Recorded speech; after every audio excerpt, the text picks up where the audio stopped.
1993 IAS ಪೂರ್ವಭಾವಿ ಪರೀಕ್ಷೆಯ ಪ್ರಶ್ನೆ ಪತ್ರಿಕೆ ಸಾಮಾನ್ಯ ಅಧ್ಯಯನ. ಪ್ರಶ್ನೆ 1.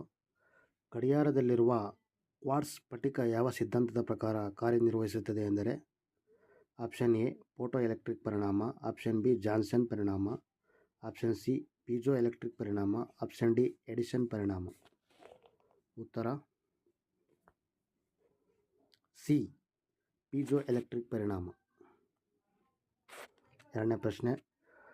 ಆಮ್ಲೀಯ ಮಳೆ ಯುರೋಪ್ ಮತ್ತು ಏಷ್ಯಾ ಖಂಡದ ರಾಷ್ಟ್ರಗಳಲ್ಲಿ ಒಂದು ಮುಖ್ಯ ಸಮಸ್ಯೆಯಾಗಿದೆ. ಇದರ ಮೂಲ ಕಾರಣವೆಂದರೆ? ಆಪ್ಷನ್ ಎ ಆಮ್ಲೀಯವಾದ ನೀರನ್ನು ತಟಸ್ಥ ಅತ್ಯಲ್ಪ ಕ್ಷಾರಯುಕ್ತ ಭೂಮಿಗೆ ಹರಿಯಬಿಟ್ಟಾಗ ಆಮ್ಲೀಯ ಅಂಶವು ಭೂಮಿಯ ಮೇಲೆ ಬೀಳುವುದು. ಆಪ್ಷನ್ ಬಿ ಶಾಖೋತ್ಪನ್ನ ವಿದ್ಯುತ್ ಸ್ಥಾವರಗಳಿಂದ ಹಾಗೂ ಇಂಧನ ವಸ್ತುಗಳನ್ನು ಉರಿಸುವುದರಿಂದ ಸಲ್ಫರ್ ಡೈಆಕ್ಸೈಡ್ ಮತ್ತು ನೈಟ್ರೋಜನ್ ಆಕ್ಸೈಡ್ ವಾಯುಮಂಡಲದ ಜಲಾಂಶವನ್ನು ಸೇರಿ ಮಳೆಯೊಡನೆ ಭೂಮಿಯನ್ನು ತಲುಪುತ್ತದೆ. ಆಪ್ಷನ್ ಸಿ ಜೀವಿಗಳು ಉಸಿರಾಡುವುದರಿಂದ ಸ್ವಾಭಾವಿಕ ಕಾರ್ಬನ್ ಡೈಆಕ್ಸೈಡ್ ಬಿಡುಗಡೆಯಾಗಿ ನೀರಿನಲ್ಲಿ ಕರಗಿ ಕಾರ್ಬೋನಿಕ್ ಆಮ್ಲವಾಗುವುದು. ಇದು ಮಳೆಯ ನೀರಿನ ಆಮ್ಲೀಯತೆಯ ಮುಖ್ಯ ಕಾರಣವಾಗಿದೆ. ಕ್ಲೋರೋಫ್ಲೋರೋಕಾರ್ಬನ್ಗಳು ಭೂಮಿಗೆ ಸಮೀಪದಲ್ಲಿರುವ ರಾಸಾಯನಿಕಗಳೊಡನೆ ಪ್ರತಿಕ್ರಿಯಿಸಿ ಆಮ್ಲೀಯ ಮಧ್ಯವರ್ತಿಗಳನ್ನು ಉತ್ಪತ್ತಿ ಮಾಡುತ್ತದೆ. ಹಾಗಾದರೆ ಸರಿಯಾದ ಉತ್ತರ ಆಪ್ಷನ್ ಬಿ ಶಾಖೋತ್ಪನ್ನ ವಿದ್ಯುತ್ ಸ್ಥಾವರಗಳಿಂದ ಇಂಧನ ವಸ್ತುಗಳನ್ನು ಉರಿಸುವುದರಿಂದ ಸಲ್ಫರ್ ಡೈಆಕ್ಸೈಡ್ ಮತ್ತು ನೈಟ್ರೋಜನ್ ಆಕ್ಸೈಡ್ ವಾಯುಮಂಡಲದ ಜಲಾಂಶವನ್ನು ಸೇರಿ ಮಳೆಯೊಡನೆ ಭೂಮಿಯನ್ನು ತಲುಪುತ್ತದೆ. ಪ್ರಶ್ನೆ 3.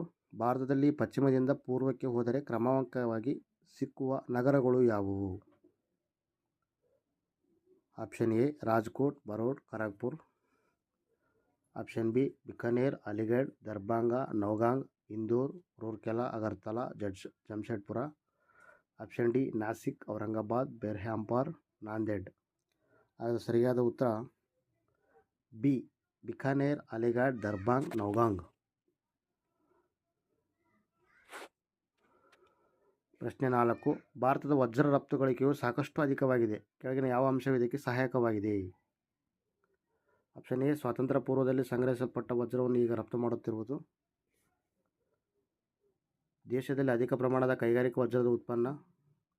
ಆಪ್ಷನ್ ಸಿ ಆಮದು ವಜ್ರವನ್ನು ಕತ್ತರಿಸುವ ಮತ್ತು ಹೊಳಪುಗೊಳ್ಳುವ ನೈಪುಣ್ಯತೆ, ಇದನ್ನು ಅನಂತರ ರಫ್ತು ಮಾಡುವುದು. ಆಪ್ಷನ್ ಡಿ ಇಂದಿನಂತೆ ಭಾರತ ಅಧಿಕ ಪ್ರಮಾಣದ ರತ್ನ ಖಚಿತ ವಜ್ರವನ್ನು ಉತ್ಪಾದಿಸುತ್ತದೆ ಮತ್ತು ರಫ್ತು ಮಾಡುತ್ತದೆ. ಸರಿಯಾದ ಉತ್ತರ ಬಂದು ಆಮದು ವಜ್ರವನ್ನು ಕತ್ತರಿಸುವ ಮತ್ತು ಹೊಳಪುಗೊಳಿಸುವ ನೈಪುಣ್ಯತೆ ಮತ್ತು ಅದನ್ನು ಅನಂತರ ರಫ್ತು ಮಾಡುವುದು. ಇದು ಸರಿಯಾದ ಉತ್ತರವಾಗಿದೆ. Option C. ಪ್ರಶ್ನೆ 5. ಚಾಣಕ್ಯನ ಮತ್ತೊಂದು ಹೆಸರೇನು? ಭಟ್ಟಸ್ವಾಮಿಯನ್, ರಾಜಶೇಖರ್, ವಿಷ್ಣುಗುಪ್ತ, ವಿಶಾಖ